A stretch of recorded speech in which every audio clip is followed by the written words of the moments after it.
नमस्कार, आप देख रहे हैं अपना बिहार। मैं हूं आपके साथ विभा उपाध्याय और बुलेटिन की शुरुआत इस वक्त बड़ी खबर के साथ। खबर गोपालगंज से, जहां पर कार से 1,49,00,000 रुपए बरामद किए गए हैं। कार पर सवार लोग उत्तर प्रदेश के खलीलाबाद से छपरा जा रहे थे।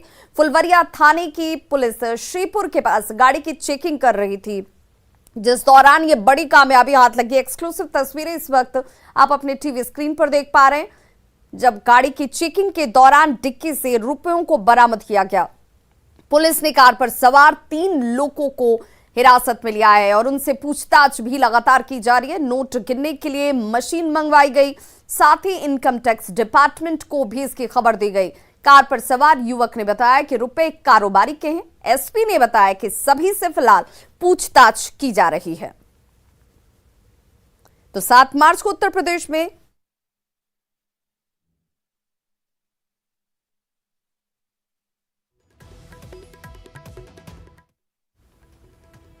तो देखिए, ये आपके सामने एक्सक्लूसिव तस्वीरें, नोटों की गड्डियां टीवी स्क्रीन पर आप देख पा रहे होंगे।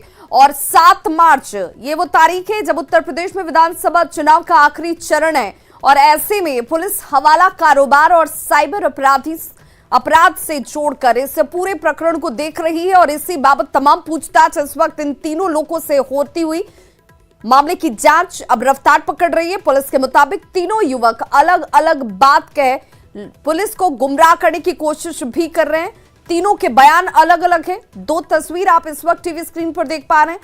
कार से बरामद करोड़ों की रकम, जहां पर पुलिस इन रकमों को गिनने के लिए मशीन मंगाती हुई नजर आई। वहीं दूसरी तरफ आप देखिए, ये वो गाड़ी और इसी कार से बरामद किए गए हैं 1,49,00,000 रुपए। हिरासत में 3 लोग हैं, जिनकी पहली तस्वीर भी आप देख रहे होंगे, और अब इन तीनों से पूछताछ इस वक्त की जा रही है। इनकम टैक्स विभाग को भी जानकारी दी गई है। जांच के दौरान जब डिक्की से इस कार से बरामद किया गया 1,49,00,000 रुपया, और अब कैश को गिनने की बारी थी, इसे लेकर मशीन मंगाई जाती है। और इन तीनों लोगों से जब पूछताछ की जा रही है तो तीनों के बयान अलग अलग हैं, स्टेटमेंट अलग है। कार पर सवार ये सभी लोग उत्तर प्रदेश के खलीलाबाद से सारण के मसरख के अंकुश सोनी के पास जा रहे थे, जो जानकारी इस वक्त सामने आ रही है।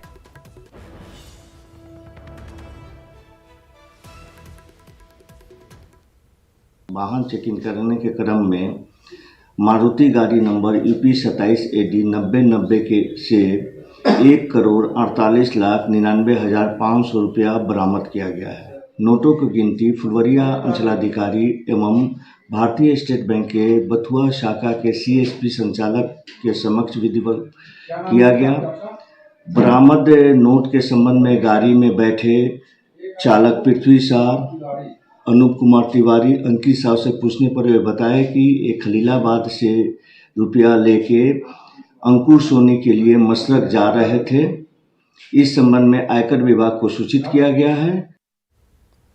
भागलपुर धमाके को लेकर पुलिस लगातार छापेमारी कर रही है, लेकिन जिसके घर में धमाका हुआ उस घर का मालिक मोहम्मद आजाद अब भी फरार है। धमाके वाली जगह के पास के एक मकान से प्रेशर कुकर में बम बनाने के सामान बरामद किए गए, जिससे कई सवाल इस वक्त उठ खड़े हुए हैं। वहीं लोगों के विरोध के बाद विस्फोटक को लेकर के लगातार जब सवाल पूछे जा रहे हैं, विस्फोटक स्थल पर क्षतिग्रस्त मकानों को गिराने का काम फिलहाल रोक दिया गया है।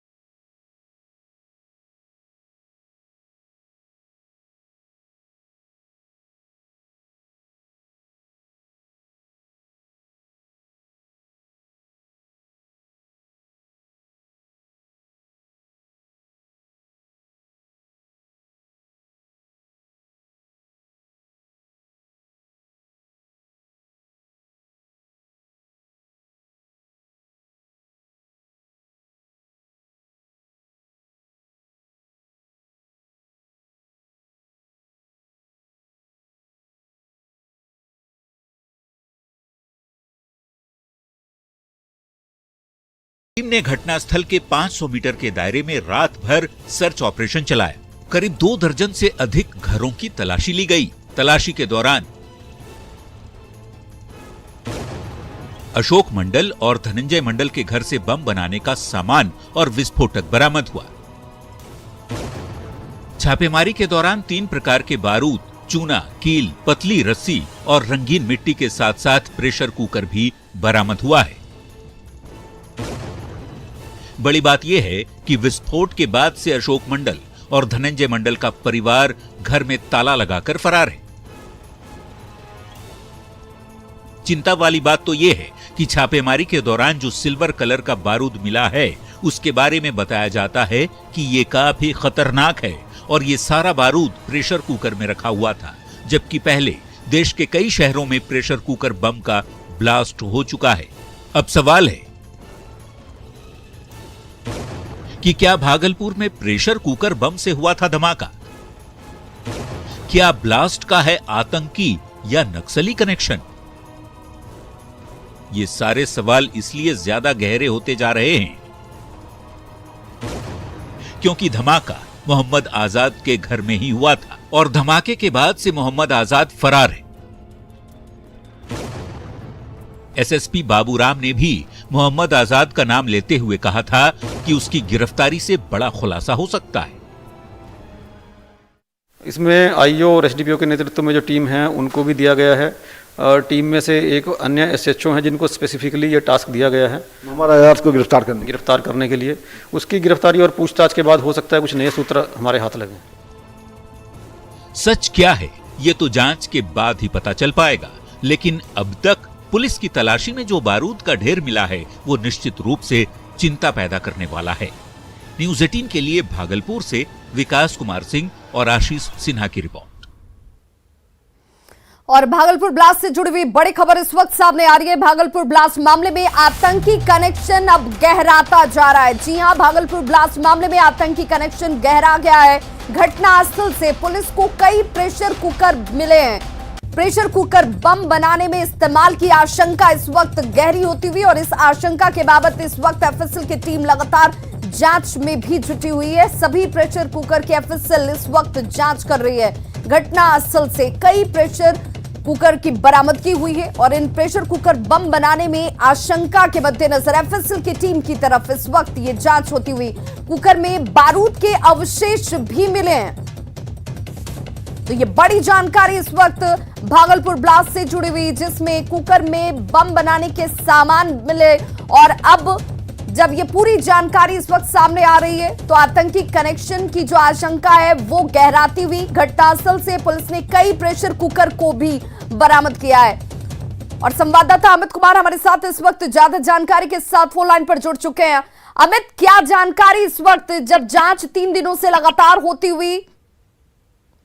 देखिए, सबसे अहम जो जानकारी है, जो खबर हम दर्शकों को बता रहे हैं वो ये है कि यहाँ पे अब तक जो बातें कही गई थी, चाहे डीजीपी हो या भागलपुर एसएसपी डीआईजी की तरफ से, कि ये सिर्फ यहाँ पे जो अवैध पटाखा फैक्ट्री का कारखाना चल रहा था, तो वो बातें उन बातों से कहीं अब आगे का मामला सामने आ गया है। ये खबर आई है कि यहाँ पे बम जो है वो बनाया जा रहा था और बम भी कितना शक्तिशाली, इसका अंदाजा इसी से लगाया जा सकता है कि प्रेशर कुकर बम यहाँ पे बनाया जा रहा था।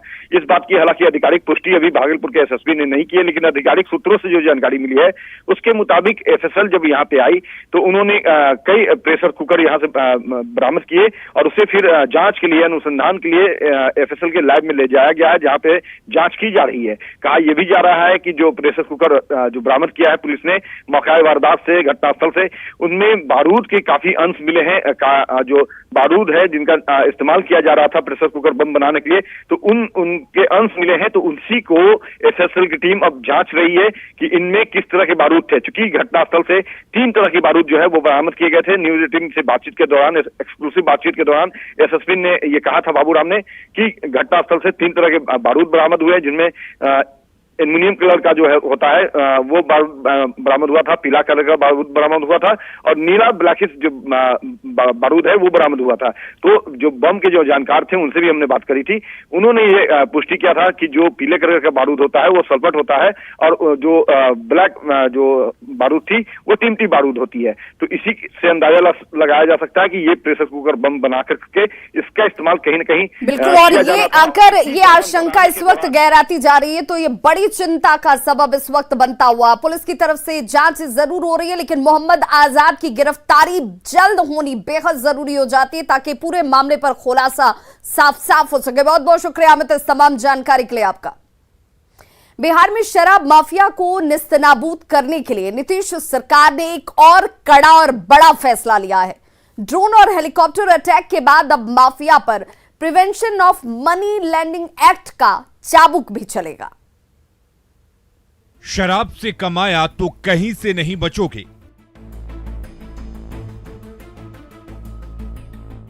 भट्टियां सुलगाई हैं तो रोम रोम जलोगे।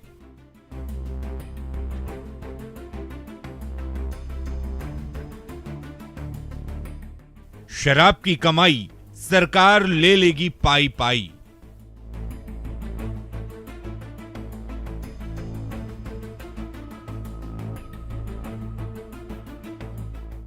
इन तीनों चेहरों को देखिए, ये तीनों हरियाणा के बड़े शराब तस्कर हैं। शराबबंदी के बावजूद बिहार में शराब तस्करी से बाज नहीं आ रहे थे। पुलिस ने तीनों को हरियाणा से गिरफ्तार कर लिया है, लेकिन ऐसे लोगों को सुधारने के लिए नीतीश सरकार अब शराबबंदी कानून से भी आगे बढ़ गई है। सरकार ने फैसला लिया है कि शराब माफिया के खिलाफ अब prevention of money laundering act 2002 के तहत कार्रवाई होगी। लॉन्ड्रिंग का क्या है कि देखो, मनी लॉन्ड्रिंग जो एक्ट है वो थोड़ा अलग तरह का एक्ट है।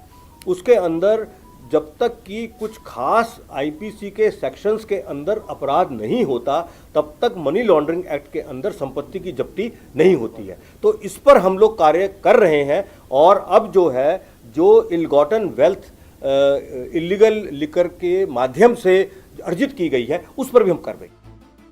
सवाल है कि आखिर माफिया पर अभी क्या कार्रवाई होती है और मनी लॉन्ड्रिंग एक्ट लगाने से क्या होगा।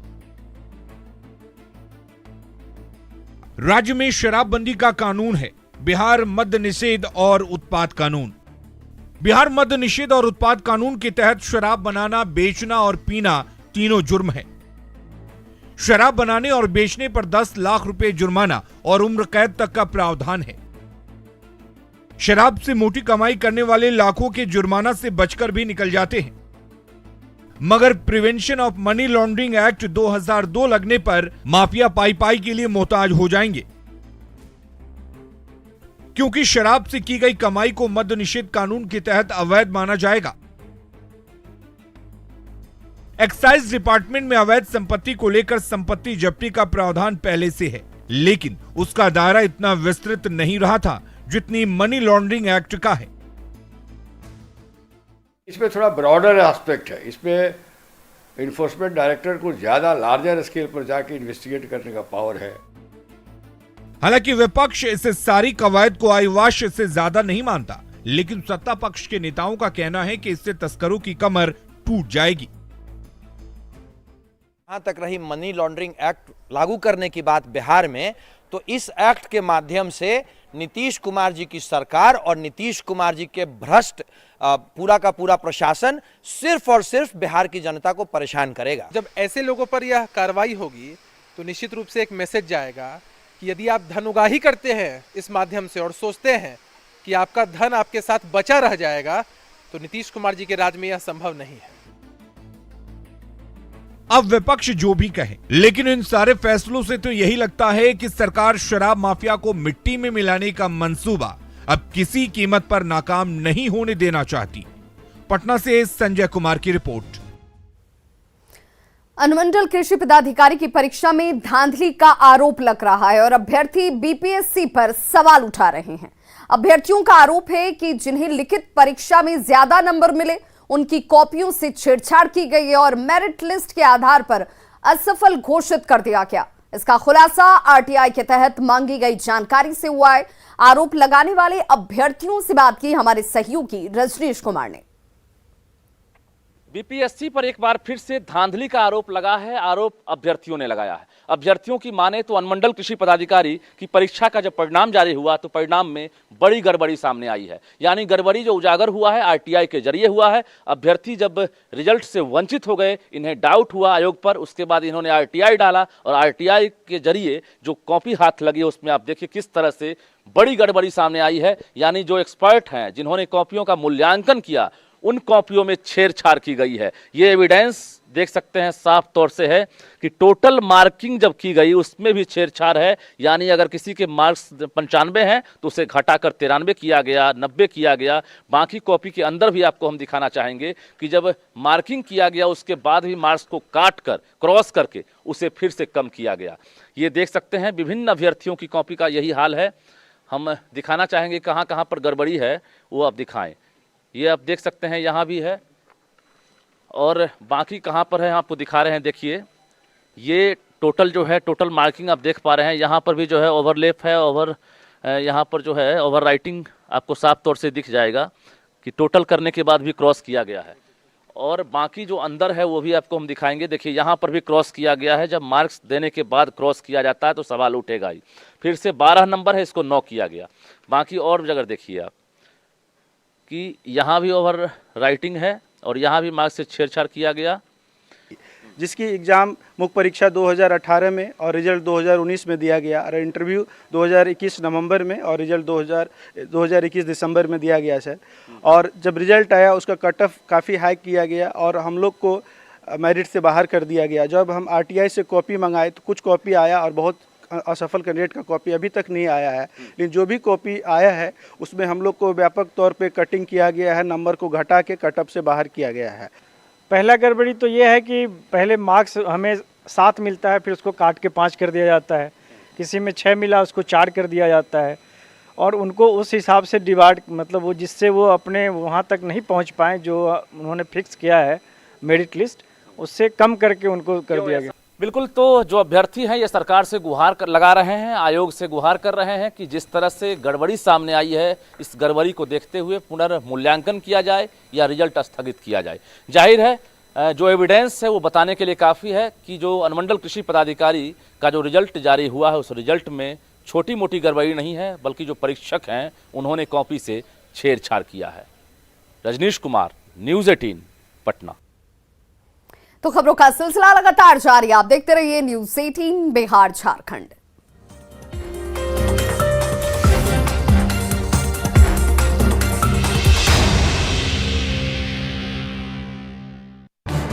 इस न्यूज हेडलाइंस के प्रायोजक